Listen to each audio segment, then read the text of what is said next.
تعلق رکھتے ہیں تو آپ نے اس ملک کو آئین دیا. آپ نے ہر ڈکٹیٹر کے سامنے, ہر فرعون کے سامنے, چاہے وہ آمریت کی شکل میں یا کسی افتخار چودھری کی شکل میں سامنے آئے ہیں, تو ان کے سامنے پاکستان پیپلز پارٹی کے PLF کے وکلاء نے صف اول کا کردار ادا کیا اور ڈٹ کے مقابلہ کیا ہے. آپ کی محنت کی وجہ سے ہم نے اس پارٹی کی بنیاد رکھی. آپ کی خون پسینہ کی محنت کی وجہ سے ہم نے 1973 کی وفاقی جمہوری اسلامی آئین اس ملک کو دیا. آپ کی جدوجہد کے نتیجے میں ہم نے ضیاء الحق کی آمریت کے بعد جمہوریت بحال کیا. آپ کی جدوجہد کے نتیجے میں ہم نے مشرف کی آمریت کو شکست دی. اور آپ کو یاد ہوگا کہ ان زمانوں میں, اب تو بڑا مشہور ہے, ایک خاص ہینڈ شیک ہوا تھا. اور اس ہینڈ شیک کا وجہ کیا تھا؟ وجہ یہ کہ آپ نے چارٹر آف ڈیموکریسی سائن کیا. وجہ یہ کہ آپ نے طے کیا کہ جو تمام کالا قانون ہیں آپ ہمارا آئین سے مٹائیں گے اور 1973 کی جو آئین ہے اس کا اصل روح میں بحال کریں گے. تو وہ ہینڈ شیک ضروری تھا. وہ ہینڈ شیک اس لیے ضروری تھا کہ اگر اس کنسنسس کو توڑنا ہے, اگر اس جدوجہد میں کچھ گنجائش رکھنا ہے, تو ہمارا چیف صاحب کو ہم کھڑا کر دیں گے اور ریاست ہوگی ماں کی طرح. اور آپ نے دیکھا کہ کس طریقے سے پاکستان کے عوام کو اس سیاست سے نقصان پہنچا. میں تو شہید محترمہ بینظیر بھٹو کے الفاظ آج تک یاد کرتا ہوں. ہم دبئی میں بیٹھے ہوتے تھے تو بی بی کو آپ جیسے وکلا, PLF کے وکلا, پارٹی کے وکلا کال کرتے تھے کہ بی بی ہم نے چیف تیرے جانثار بے شمار بے شمار. تو بی بی ان زمانے میں کہتی تھی, میرے سامنے کہتی تھی کہ اگر ججز نے سیاست کرنا ہے, مجھ سے بات کرنا ہے, جلسے جلوس نکالنے ہیں, تو پھر وہ ججز پارٹی بنائیں, باقاعدہ سیاست میں آئے اور مجھ سے رابطہ کرے, بات کرے. اور ان زمانوں میں تو اس جو یہ ویژن ہے میرا سمجھ میں نہیں آتا کہ ہم تو مخالفت کر رہے ہیں, ہمارا مخالف کا جو مخالف ہے وہ بھی ہمارا. تو میرا تو اس عمر پہ تو سوچ یا نظر اسی تک پہنچ سکتا, مگر اتنا دور شہید محترمہ بینظیر بھٹو دیکھتی تھی. اس کو وہ پتہ تھی کہ اگر ہم عدالت کو سیاسی جماعت کی طرح ٹرین کریں گے, عدالت سے سیاست کی امید رکھیں گے, تو اس کا نقصان آپ کا جمہوریت کا ہوگا, آپ کا آئین کا ہوگا, اور سب سے بڑھ کر ہمارے عوام کا ہوگا. آپ کو معلوم ہے کہ آپ کی 18ویں ترمیم میں شہید محترمہ بینظیر بھٹو کی جو وعدہ تھا کہ ہاں ہم 1973 کی آئین بحال کریں گے, ہم آمریت کو ختم کر کے جمہوریت واپس لے کر آئیں گے, ہم پارلیمان کی بالادستی کا بندوبست کریں گے. مگر وہ ناانصافی جو آپ نے دیکھا ہے, وہ ناانصافی جو شہید محترمہ بینظیر بھٹو خود بضابطہ خود ایک بیٹی کے طور میں کہ اپنی والد کا عدالتی قتل ہوا اور یہ عدالتوں سے ہمیں انصاف نہیں ملا, اس ایشو کا حل نکالنے کے لیے شہید محترمہ بینظیر بھٹو نے اپنے ہاتھوں سے ہمارے لیے تیار کیا ہے منصوبہ کہ جوڈیشل ریفارمز ہونا ہے. آج کا کانٹیکس میں نہیں. افتخار چودھری بھی افتخار چودھری نہیں تھا تب. وہ ان زمانوں میں PCO کے مطابق مشرف کے عدالت کا چیف جسٹس تھا جب COD سائن ہوئی.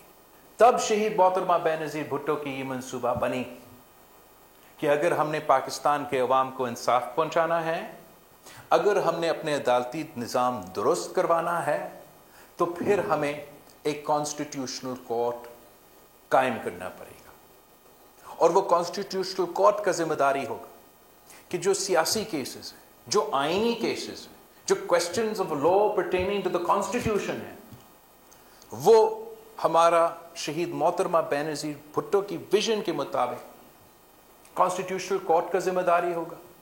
جو ججز کا اپوائنٹمنٹ کا پروسیس ہے، جو آپ سب کو یاد ہوگا کہ پہلے تو آئین کے مطابق وزیر اعظم کی مرضی، پھر obviously شہید محترمہ بینظیر بھٹو کی حکومت تھی 1993 سے لے کے 1996 تک. تو یہ فیصلہ کیا گیا ایک جوڈیشل ڈیسیجن سے کہ اب وزیر اعظم کی مرضی نہیں چلے گا، اب ہوگا مرضی چیف جسٹس کا. ساتھ ساتھ جب آپ نے اس کو درست کرنے کی کوشش کی 18ویں ترمیم میں کہ باقی دنیا میں ہم یونائٹڈ اسٹیٹس کو دیکھتے ہیں، وہاں تو پارلیمان بیٹھتا ہے، ان کا کانسٹیٹیوشنل کورٹ کا، ان کا سپریم کورٹ کے ججز کا باقاعدہ انٹرویو ہوتا ہے. اس بات پہ نہیں کہ آپ کون سا سیاسی جماعت سے تعلق رکھتے ہو، آپ کا سیاسی پوزیشن کیا ہے، اس بات پہ کہ آپ کا جورسپروڈنس، آپ کا لا کے مطابق آپ کا فلسفہ کیا ہے. ہمارے ہاں کیا ہوتا ہے، پارلیمنٹ نے ہمت کیا ایک دفعہ کہ یہ فیصلہ ہوگا عوام کا، یہ فیصلہ ہوگا پاکستان کا پارلیمان کا کہ کون بنے گا جج، اور وہ ہینڈ شیک والا چیف جسٹس نے کہا کہ مجال ہی نہیں ہے. پارلیمان کا پورا 1973 کے آئین کا بحال کرنے والا 18ویں ترمیم کو میں ہرا دوں گا اگر آپ نے جوڈیشری میں مداخلت کرنے کی کوشش کی. اور اس نے ایک روایت شروع کیا جو پاکستان کی جوڈیشری میں آج تک چلتا آ رہا ہے کہ اگر آپ کا رشتہ داری ہے، اگر آپ کا پریکٹس ہے تو آپ بنیں گے جج، آپ کا آ گیا کیس، نہیں تو آپ جانیں اور آپ کا کلائنٹس جانیں. آپ نے دیکھا کس نتیجے میں ہمارا عدالتی نظام کا جو اپوائنٹمنٹس کا پروسیس ہے وہ اب انسیسچوس بن چکا ہے. وہ صرف اپنے ہی لوگوں کو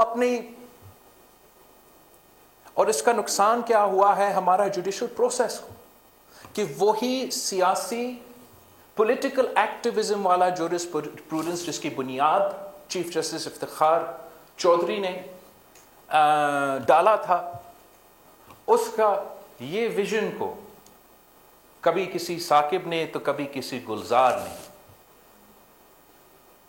آگے لے کے چلا. اب اس کا نقصان آپ کا تو جب ہمیں وفاقی حکومت میں تھے تو ہم نے دیکھا کس طریقے سے، مگر یہ صرف آپ کا حکومت کا نہیں. جب میاں صاحب کا 2/3 اکثریت کا حکومت تھا تو وہ 58(2)B جو آپ نے صدر سے لیا تھا، پہلے وہ افتخار چودھری کے پاس کیا، اس نے گیلانی صاحب کے خلاف استعمال کیا، پھر وہ کھوسا صاحب کے پاس کیا، اس نے 58(2)B میاں صاحب کو کیا، اور so on and so on. اب سوال یہ بنتا ہے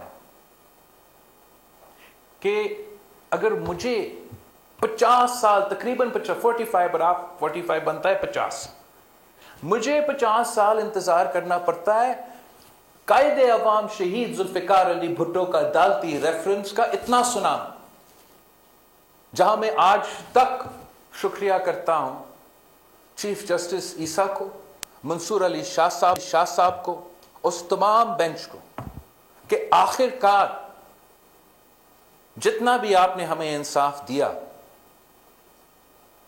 آپ نے قائد عوام شہید ذوالفقار علی بھٹو کے خلاف پورا مقدمہ کو جانبدار قرار دے دیا. مگر کیا اگر ایک سابق وزیر اعظم کو 50 سال ملتا ہے، بیٹی بھی 20 سال جدوجہد کرے اور اس کو بھی جواب نہ ملے، اور نواسا نے آ کے، یا نواسا بھی نہیں، صدر زرداری نے ریفرنس بھیج کے پھر بھی 10 سال آپ انتظار کرے، جب تک نواسی پورا خاندان نہ پہنچے اور آپ کا دروازہ پہ کھٹکھٹائے کہ یہ آپ کا پینڈنگ پٹیشن ہے. مجھے اتنا انتظار کرنا پڑا، قائد عوام کے لیے انتظار کرنا پڑا. آپ ذرا سوچیں کہ آپ کا جو کلائنٹس ہے، جو میرا لڑکانوں کے عوام ہیں، جو بلوچستان کے، پختونخوا کے، جنوبی پنجاب کے، لاہور کے بھی چوری ہوا ہے، قتل ہوا ہے، انصاف کا انتظار ہے، کیا وہ ان کو بھی 50 سال انتظار کرنا پڑے گا؟ اور ہم اپنے ہاتھ پہ بیٹھیں گے اور کہیں گے کہ جیسے بھی ہے صحیح ہے ملوڈ؟ یا کیا ہم اپنا فرض ادا کرنے کے لیے تیار ہیں؟ جس کام کے لیے آپ نے مجھے چنا ہے، میں اب اس پارلیمنٹ میں بیٹھا ہوں، کہ ہم نے شہید محترمہ بینظیر بھٹو کا وعدہ پورا کرنا ہے اور کم واٹ میں آئینی عدالت چارٹر ڈیموکریسی کے مطابق بنانا ہے۔ ہم نے جو جوڈیشل اپوائنٹمنٹس کا پروسیس ہے اس کو درست کرنا ہے، اور سب سے بڑھ کر پاکستان کے عوام کو جلدی اور فوری انصاف دلوانا ہے۔ اگر یہ ہمارا مقصد ہے تو 15% of the cases in the Supreme Court are constitutional cases۔ اب آپ مجھے بتائیں، وہ جو 15% آف کیسز ہے، کیا ان کو 15% ٹائم ملتا ہے یا 60، 70، 80، کبھی کبھار 90% ٹائم؟ تو کیا یہ مناسب نہیں کہ جو 50% آف کیسز ہے، جو 90% آپ کا ٹائم لیتا ہے، ان کے لیے آپ الگ عدالت، الگ بینچ بنائیں، جو کہ واقعی ہی ایک وفاقی ادارہ ہو نا؟ کسی ایک خاص صوبہ کا قبضہ ہو تو آپ کیسے کہہ سکتے ہو کہ آپ وفاق کا نمائندگی کر رہے ہو؟ ہمارا بھی 2 ہاؤسز آف پارلیمنٹ ہے نا، ایک ہے ہمارا نیشنل اسمبلی جہاں ہم پاپولیشن کی بنیاد پہ، تعداد کی بنیاد پہ منتخب ہوتے ہیں، تو ایک ہے ہمارا سینیٹ آف پاکستان جہاں سارے صوبوں کو باقاعدہ ایکول نمائندگی ملتا ہے۔ تو اگر ہم ایک ایسا کورٹ بنائیں، حکومت سے مشورہ کر کے، اتحادیوں سے مشورہ کر کے، لائر سے مشورہ کر کے، اور میں تو سمجھتا ہوں کہ عدالت سے بھی مشورہ کر کے، جیسے بھی، لیکن بنانا تو ہے، اور ایک ایسا کورٹ ہم بنائیں جہاں وہ 15% آف کیسز جو 90% آپ کا ٹائم لیتے ہیں وہ وہاں جائیں، اور پھر جس کام کے لیے یہ تمام آنریبل جج صاحبان آگے جج بنتا ہے کہ میں نے انصاف دینا ہے، ڈیم بنانا نہیں، ٹماٹر اور پکوڑے کی قیمت کیا ہے نہیں، کراچی کو پرانا کراچی بنانا ہے یا نیا کراچی بنانا ہے، اس سے کوئی کام نہیں، صرف وہ کام جو آئین کے حوالے سے ہو وہ ایک عدالت، جو کرمنل ہو، سول ہو، باقی جو آپ کے تمام اتنے سارے کیسز پینڈنگ ہیں، اس کے لیے کوئی اور راستہ ہی نہیں ہے کہ ہم اپنا آئینی عدالت بنا دیں۔ میں تو سمجھتا ہوں کہ جو حکومت کی تجویز ہے وہ ایکچولی ناکافی ہے۔ obviously ہم کولیشن گورنمنٹ ہے، کولیشن میں لین دین ہوتا ہے، کمپرومائز پہ آپ آ جاتے ہیں۔ میں تو سمجھتا ہوں کہ آپ کے جو صوبے ہیں، صوبے میں بھی پروونشل کانسٹیٹیوشنل کورٹس ہونے چاہیے۔ اب میں یہ کیوں کہہ رہا ہوں؟ اس لیے آپ نے جو وفاقی عدالت ہے جہاں 15% آئینی کیسز ہے، اس کے لیے نیا عدالت قائم کر دی، مانتا ہوں کرنا چاہیے۔ جو آپ کے صوبائی عدالتیں ہیں وہاں تو 50% of the cases are arms cases and 50% of the cases are 199 یا fundamental rights۔ تو اگر ہم وفاق میں آئینی عدالت بنا سکتے ہیں تو صوبے میں صوبائی جو ہمارے لائرز کے باڈیز ہے، صوبائی جو ہمارے ہائی کورٹ کے چیف جسٹسز ہے، سینئر پیونی ججز ہے، ان کے ساتھ مشورہ کر کے اگر اس امینڈمنٹ کے ساتھ تو 100 مثل باللہ، یا ورنہ آگے جا کے اگر ہم اس راؤنڈ میں یہ اچیو نہیں کر سکتے تو یہ ہمارا کیس ہوگا کہ وہاں بھی ضروری ہے۔ کچھ اگر آپ نے 15% کے لیے وہاں بنایا تو جب صوبے میں آپ 50% کے لیے عام سا کورٹ